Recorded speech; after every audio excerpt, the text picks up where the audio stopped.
Lakers Nation, what is going on? So welcome back to the channel with another video, and I just want to let my OG subscribers know that I'm so sorry I haven't posted a video in the past 4 or 5 days, which I'm used to posting every single other day or almost every day, right? But I'm officially back, and just yesterday was my 21st overall birthday, so I'm super excited. And today's video, it's going to be an interesting topic. We're going to be covering the Lakers, and we're also going to be grading the Lakers offseason so far. And to be honest, guys, I wasn't going to make a video on this, but I decided to, make a poll last night, pretty much asking, should I make a video grading the Lakers offseason so far? And there was at least 8 people that did vote, which is not a lot, but at least it's something. 63% said yes, which is the winners, and 38% said no. So that's why I'm making this video.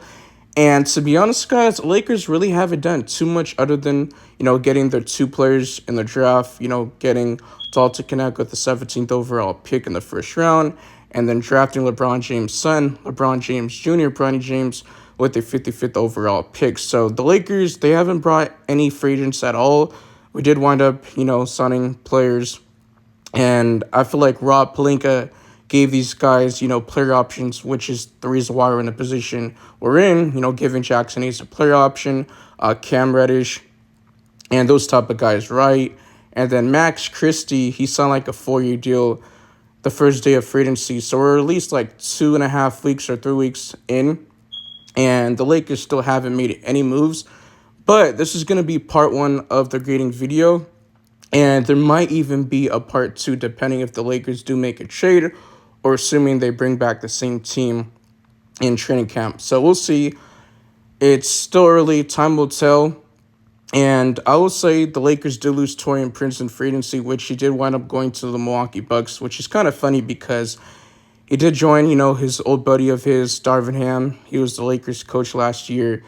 And it didn't really go too well, right? But Taurean Prince, he did shoot around like 39.6% from 3, so that is pretty solid.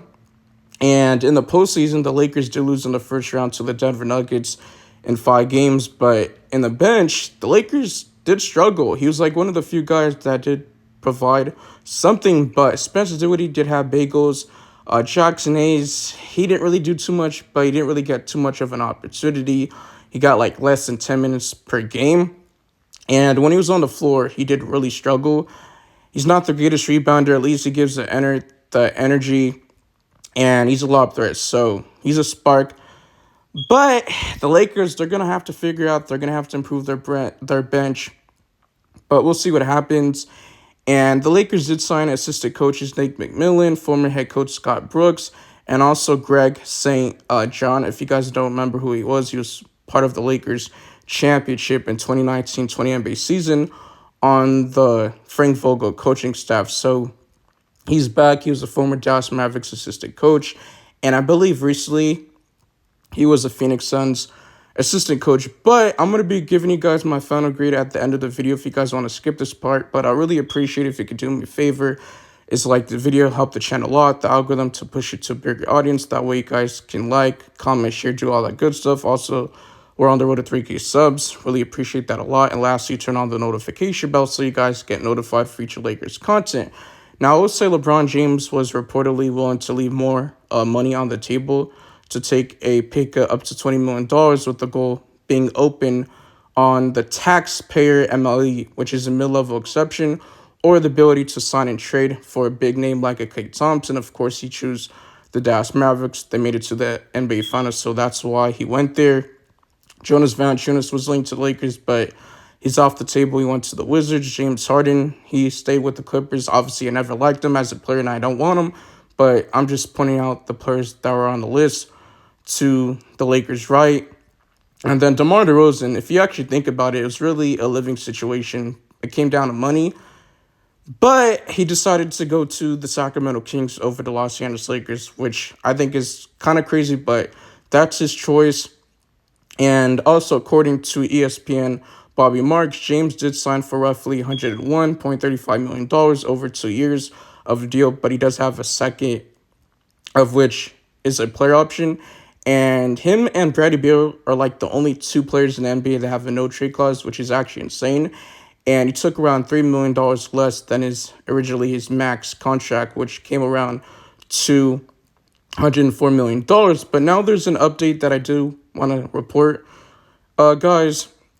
And there was basically a clip of, Lakers' new head coach JJ Redick on a podcast interview, basically giving away what's Rob Pelinka's plan. And it seems like JJ Redick is really getting involved, and he's requesting for a bruising big, which I do like. And he wants to run a little bit of more sets and stuff like that. We didn't really see it too much in the Summer League, but there was a point in time where the Lakers did run a set, and Dalton Connect did play, pretty solid, but he did have his up and downs in the Summer League, but he is getting a little bit more comfortable. And he basically says he wants that challenge. He really wants it. I'm not going to run away from the challenge. You certainly have to look at what I think is actually a very good roster. So he thinks this roster is decent, very balanced roster, but we have a plan. So they're going to try to make a move, and we tried at some point, but we love to get another 5-man, a big bruising big. You look at the Western Conference right now, whether if that's the Denver Nuggets. I know they got a little bit worse, but you still got the MVP in Jokic, which we just haven't had no answer to the Denver Nuggets. They had a number. We finally broke the streak. I believe it's like 11, but still they have a number. The Minnesota Timberwolves, they made it to the Western Conference Finals. They got like 3 bigs basically on their team before they did lose Kyle Anderson to the Golden State Warriors, but they did have Naz Reid. They had a twin tower of Naz Reid, Karl-Anthony Towns, and Rudy Gobert. So he was the Defensive Player of the Year. And then OKC, they got better. They brought in center Isaiah Hartenstein, which he was a big part of the Knicks in the postseason when Mitchell Robinson was injured and stuff like that. So they did lack some size, and they traded for Alex Caruso before free agency and stuff like that. So they got a 3-and-D guy and one of the best point of attack guards in the NBA, and he was a former Laker, so he's a champion. The West is getting a little bit stacked. It's getting tougher. The Pelicans just traded for, I'm trying to think, DeJounte Murray. I almost lost my train of thought, but they did traded for him before free agency, so I look at the West, and then he also added that the Memphis Grizzlies are going to be back in the hunt. They just drafted Zach Edey, I believe, 10th overall, so at least they're going to be healthy. They got John Morant back. He also got Desmond Bane. I still believe they got Marcus Smart. And then he says pretty much that that's what we're looking for. So that's a plan that Rob Pelinka wants to make. And then I did read an article that says that the Lakers are looking to make moves, that they're exploring pathways to shed some salary to use the taxpayer MLE exception, which I believe is worth about $5.6 million. So the full mid-level exception is awfully off the table. It's $13 million, especially when LeBron James took a little bit of a pay cut. If he would have took at least $20 million, then maybe the Lakers have it. But it does say that Cam Reddish and Christian Wood are reportedly most likely the players that will be moved via trade. So again, the Lakers clearly don't see any of these 2 players as major pieces. Moving forward, they're looking to move them in a trade, in a salary dump. So, which I think is very interesting. And to be honest, guys, there's just no bruising big man in free agency. So the Lakers lost on a bunch of key free agents that are big man. Jonas Valanciunas, Andre Drummond, he went to the Philadelphia 76ers. Isaiah Hartenstein went to the OKC Thunder. So it would have to be through via trade. And they're looking for a big man.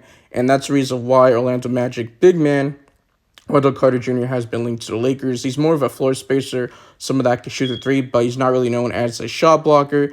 And in my personal opinion, I'd much rather go after Walker Kessler, who's one of the best shot blockers behind Victor Wembanyama, in my personal opinion. So at least he's available for trade. And the concern was to get under the second apron. And to be honest, guys, we're already under the second apron, but to get a little bit under it, even more so they can use that taxpayer MLE, the mid-level exception. So now what is that you got the taxpayer mid-level exception, and you can maybe go out there and get somebody like Gary Trent Jr., who's been linked to the Lakers. But I did just see a report yesterday that the Minnesota Timberwolves, the Milwaukee Bucks are interested in Gary Trent Jr. So the Lakers better do something fast because they're going to miss out on another free agent, and it's very frustrating. And we also missed out on another free agent that I wanted the Lakers to sign, with Sadiq Bey, but of course he chose to go to the Washington Wizards. So maybe the Lakers, in case you could trade D'Angelo Russell for a big man, but we'll see what happens. And I believe a big man is going to be via trade. So my final grade for this video is going to be an F, because the Lakers, it was a failure offseason, but it could possibly change, especially if the Lakers decide to make a move before training camp. So maybe there's going to be a part 2, like I said in the beginning of the video. But if not, then this is going to be the only video for the grading, right? But let me know in the comment section, what grade do you guys give the Los Angeles Lakers? I really appreciate the support. I was, ranting a little bit in this video, just speaking my mind and stuff like that. But like I said, I'm officially back, and I'm going to try to at least post a little bit more content for you guys. And I love you guys. And also comment down what topic you guys want to see me talk about in my next video. And I'm out of here. Peace.